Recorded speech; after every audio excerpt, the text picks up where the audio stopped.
New York. Almost 3 years after rebels raided the U.S. Congressional building, false election conspiracy theories that triggered the violent attack continue to be prevalent on social media and cable news. Suitcases filled with bags filled with ballots. Midnight dead people voting. Experts warn that the situation will likely be worse in the upcoming presidential election. Competition. As safeguards that try to counter the latest false claims are eroded, so are tools and systems that create and spread them.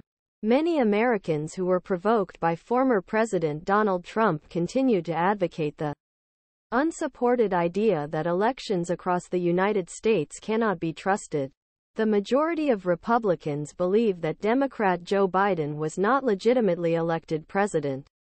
Meanwhile, productive artificial intelligence tools have made it much cheaper and easier to spread the kind of misinformation that can mislead voters and potentially influence choices.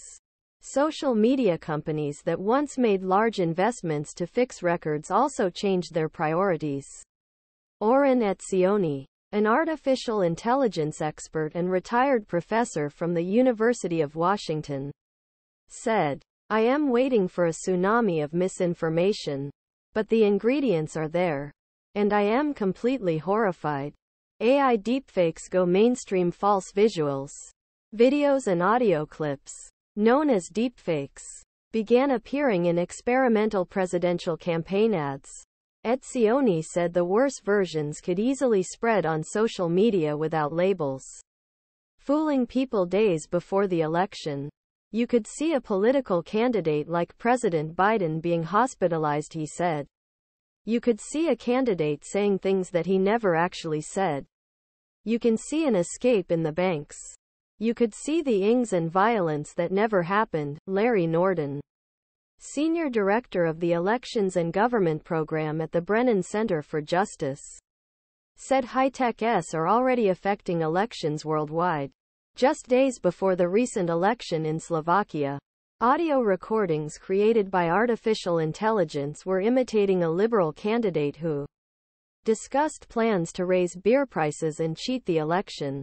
Verifiers have tried to determine that these are fake, but these have been shared on social media as if they were real. No matter what, these tools can also be used to target specific communities and give misleading messages about voting. Experts said that this could look like fake websites with convincing text messages, false announcements about voting processes shared in different languages on WhatsApp, or official government sites in your area. False information expert Kathleen Hall Jamieson said, "When faced with content made look and sound real, everything we are programmed to do throughout course of the evolution is, he will step in, make us believe in making us fit into place of real reality," he said. Director the Public Policy Center of the University Pennsylvania Annenberg. Republicans and Democrats at